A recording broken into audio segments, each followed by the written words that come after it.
Well, hello. It's the hardcore legend Mick Foley. And I want to tell you that you are watching your boy Alyx, man. The absolute best wrestling commentator on YouTube. It's just the best there is. It's the best there was. Best there ever will be, too, when it comes to wrestling commentators on YouTube. Alyx, man, or nothing for me. Mick Foley, the hardcore legend. Have a nice day. What's going on, YouTubers? It is your boy Alyx, man, and you are watching a new, fresh out the box, stop, look and watch review for Monday Night Raw. This is the November 2nd of 2015 edition of Monday Night Raw, the very first Raw in November. Guys, 2015 is almost over. Before long, we'll be looking at 2016, close to WrestleMania 32, and we are a few weeks away from Survivor Series. The main event of that show will in fact be Roman Reigns versus Seth Rollins. So the question going into this Raw is, what did the WWE do to get you hyped for Survivor Series? Not just the main event, but other matches on the show. Did they do a very good job of whetting your appetite? If they did, let me know down below in the comment section. How did you feel about this episode of Monday Night Raw? Did you enjoy it? What grade would you give this episode? Let's talk about a few things before we get into Raw. Got some very sad news for Randy Orton fans. Apparently Randy Orton suffered a shoulder injury, and because of that, the guy is gonna have to take 4 to 6 months off of wrestling. I've said it before, Randy Orton and John Cena have done way too much for the company, and I personally feel like with the way they've been used, with the way they've been overused, honestly, it's no shock that they're both very injury prone, especially Randy Orton. It feels like he gets injuries every year now. Him and John Cena get an injury every year. So, before long, he might have to just call it a day. His body can't do it anymore. He's young. What is he, 34, 35? But he's been around since he was, I'm gonna assume, like 23, 22. I wish him a speedy recovery. I hope he ends up, not being in a wheelchair. But it does suck that he's gonna be out for that long, yet again. Also, I have to do this, I wanted to do an individual video on this, but quite frankly, it really doesn't deserve its own video.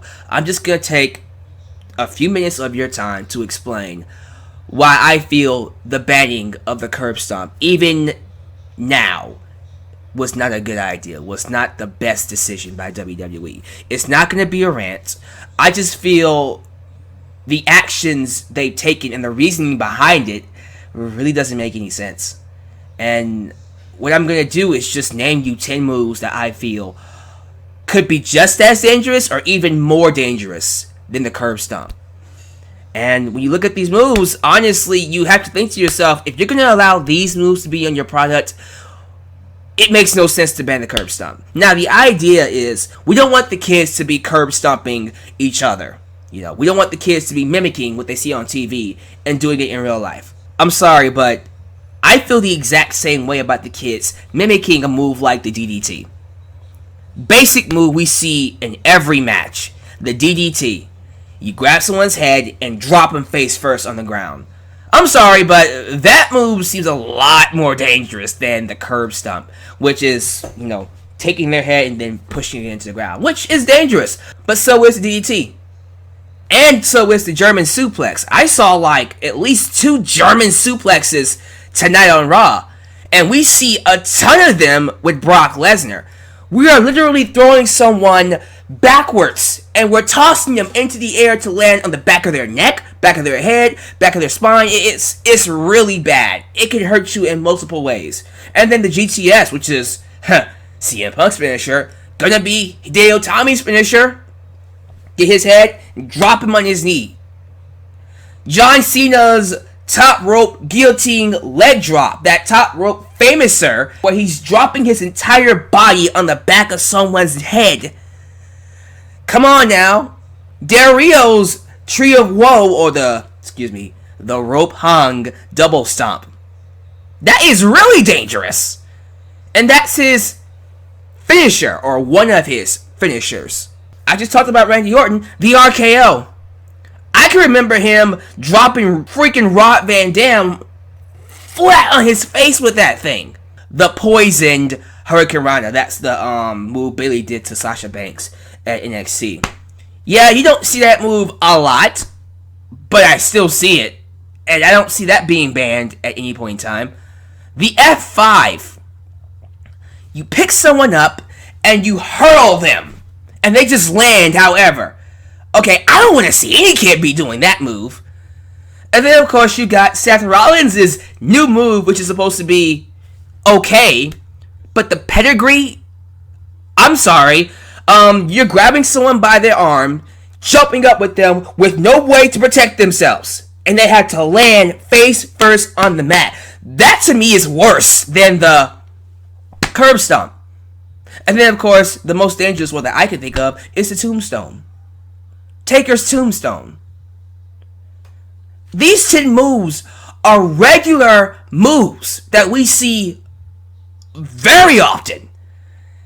And we're taking the curb stomp away. You know, now I get the name curb stomp. I understand that aspect of the curb stomp, you know, the name curb stomp. We didn't ban it because of the name. We banned it because, based off of what I read, we don't want the kids to be doing it. It was a PR ban. So you might as well ban these moves as well, if you're going to ban that. Again, it's not a rant. I'm just trying to point out why I feel banning the move really doesn't do anything to help your PR. As a matter of fact, it does more harm to your product than it does for your PR. Because Seth Rollins made a name off of that move. So to ban it because you don't want kids doing it really makes no sense. Let me know down below if you feel differently. But there you go, guys. Enough of that. Let's get to this episode of Raw. I have to say, overall, I thought it was a good episode. I thought it was a solid episode. I feel like Raw has been getting better and better. I feel like they're putting a lot more effort into their shows. One, because John Cena is not there, but not just John Cena. It's Randy Orton, Brock Lesnar, Undertaker. There really isn't a big name there, so they kind of had to, so they can float. They don't have a Cena to fall back on. And I feel like because they're trying, it's making their shows a lot more entertaining and a lot more easier to sit through. With that said, although this show was actually constructed very well, it did suffer from two things. One, the crowd. I thought Denver was a very weak crowd. Nothing else to say about it. That was just not one of their best crowds. They had their shining moments, but overall, they were just dead. Also, the second part is, although this show was good and it was different in a lot of ways from your boring average Raw in 2015, let's be real, it still didn't have that pop. Now, what do I mean by pop? I'm talking like an Austin meets Tyson kind of pop. I'm talking like, you know, The Rock attacks Vince McMahon kind of pop. I'm talking like Vince McMahon's limousine blowing up kind of pop. Or DX returns kind of pop. Or recently, Brock Lesnar goes on a rampage and attacks everybody, including the announcers, kind of pop. The Divas, Charlotte, Becky Lynch, and Sasha Banks debut on the roster kind of pop. Sami Zayn, Kevin Owens debuting kind of pop. You know? This show didn't have that kind of pop. It was just a solid show. But would I go back and watch it? Not really. So I can't really give it anything above a C. If I was doing pluses and minuses, I would give it a C+.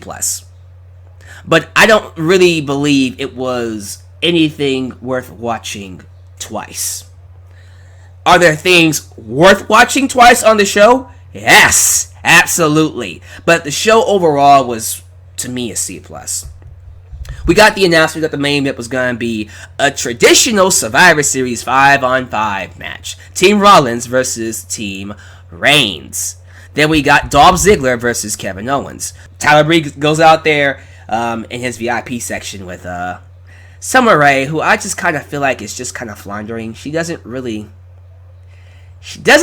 mesh well with Tyler Breeze. I thought she meshed well with Rusev like it was nothing. It was a very good team up. But her and Tyler Breeze, I'm not feeling it. It just kind of feels like oil and water. It's not really working. That's just me. But, you know, I like what they're doing with Tyler Breeze and Dolph Ziggler. Clearly, they're building up to a match at Survivor Series with the two. And I think that's going to be a good match.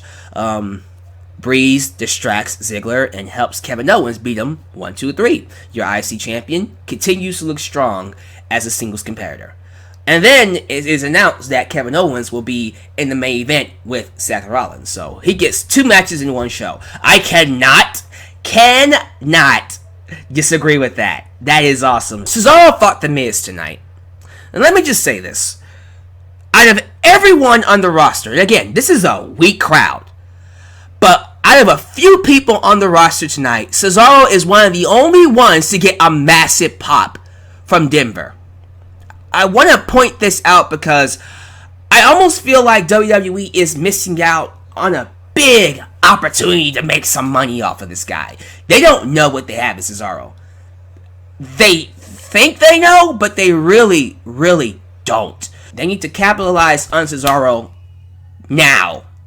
Don't wait until the Royal Rumble, where fans will get pissed off that he got eliminated, and then you have another Daniel Bryan in your hands. Because that's what's going to happen. They'll have Roman Reigns win the Royal Rumble again, and he's going to get rejected. And it won't be because Daniel Bryan didn't win, it'll be because Cesaro didn't win. Cesaro is becoming hotter and hotter and hotter as the weeks go by. And the fans are craving, they are craving for Cesaro to have that massive push. And the WWE needs to do, they need to do the right thing by the fans and just give it to them. By all means, Cesaro should get a title shot against Seth Rollins. I would love to see that match. I will give you, and I said this theory before, if the fans are willing to give you $100 to see someone fight in the main event, that's the guy you should push. I personally would happily give you $100 to give Cesaro a push to fight Seth Rollins. You know, and tonight when he was fighting against The Miz, the guy was awesome. Kip ups, freaking uppercut city, and freaking giant swings. It was just a spectacle to watch Cesaro wrestle. I still feel like what we're doing both with Cesaro and freaking Cody Rhodes, but what we're doing specifically with Cesaro, I think you're not capitalizing on how great this guy is. Do not wait until the fans rebel against you to push Cesaro. That is not going to work out for anybody. I'm telling you, WWE, push him now. Now. While he's hot. Cesaro beats The Miz, and the crowd loves it. Promo of the night goes to Bray Wyatt, who comes out with the Wyatt family and literally tells the world that he has owned the souls of Kane and The Undertaker. How does he demonstrate this? He freaking goes out there, commands lightning, and pretty much does all the mystical things that Taker and Kane do. But he's doing it in a way that shows you that I own them now. They are mine. And it was just a glorious promo. He felt like a villain. He looked like a villain. And you know, this is building up to a match between the Wyatt family and the Brothers of Destruction. And I'm looking forward to it. I almost want them to go even further with it. I would love to see them bring Taker and Kane out next week especially, but bring them out at some point and have them be the minions of Bray Wyatt. Holy crap! Wouldn't you just lose it if Taker and Kane come out as minions of the Wyatt family? Oh my god! That would be awesome.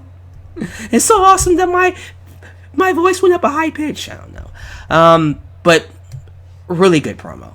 Really good promo. And I hope this continues. Bray Wyatt has not looked this good in a long time. I know he's not going to win a Survivor Series, unfortunately, but I almost wish he does. Speaking of promos or video packages, Lucha Dragons got one.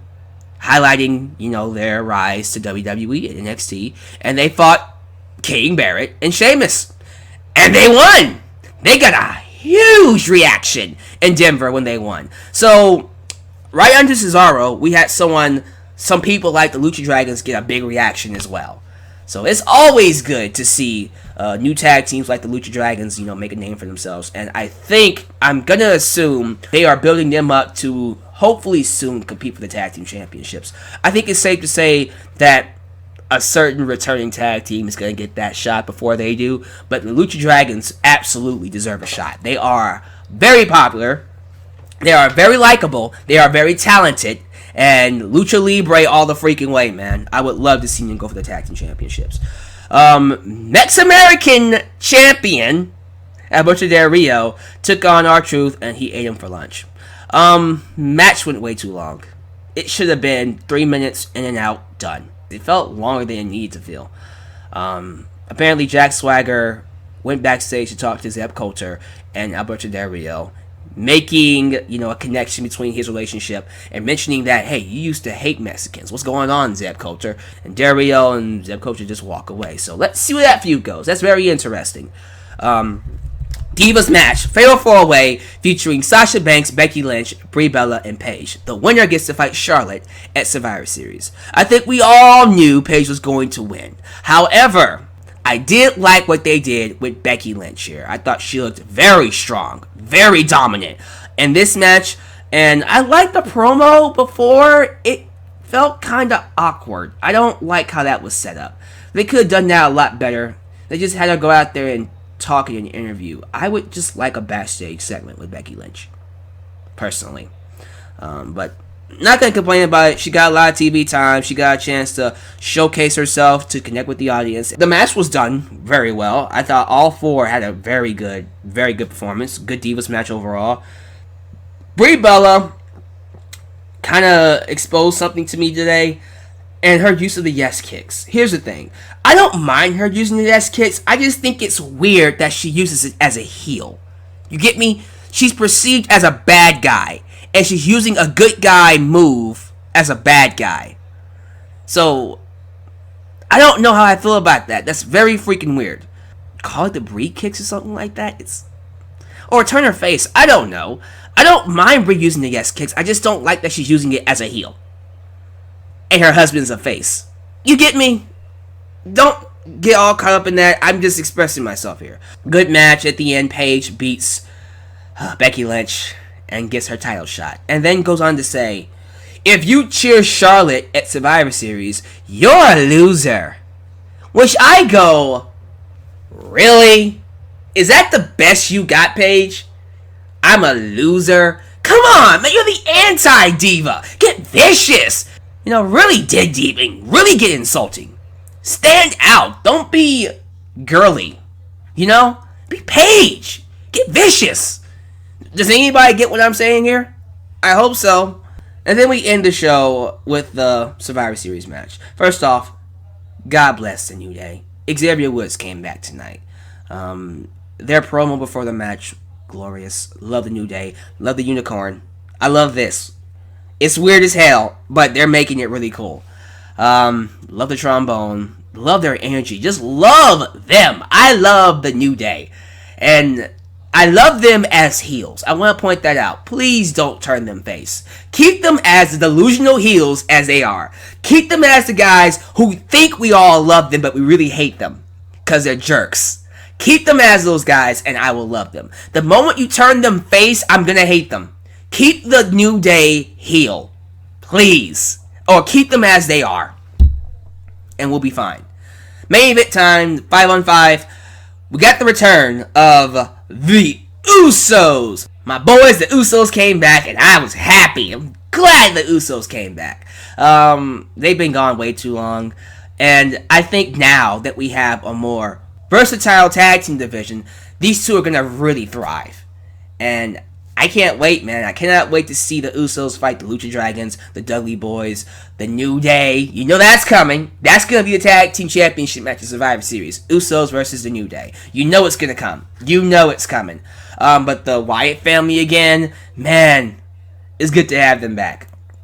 But it was Team Rollins, Kevin Owens, and the New Day versus Team Reigns, the Usos, Ryback, and who else? Dean Ambrose.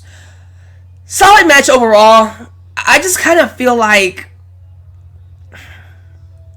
when it came down to Reigns, Rollins, and Ambrose, Rollins disqualified himself, tried to beat up Reigns, and then Reigns hit him, and then he walked off.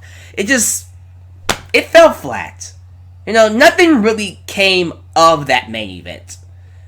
At least, I was thinking, maybe Ambrose was going to pin Rollins, and then Reigns end up screwing it up somehow and getting him eliminated. Something like that. Plant the idea that he could turn on him. Maybe have Rollins win. Let him skirt by a victory. That would have been nice. I just kind of feel like they took the cheap way out and just had Rollins disqualify himself. So, it's a different match, but nothing came of it. So, I just kind of left Raw feeling like, meh. A lot of good things were done tonight.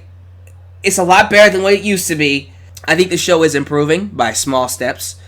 But overall, again, it's missing that pop.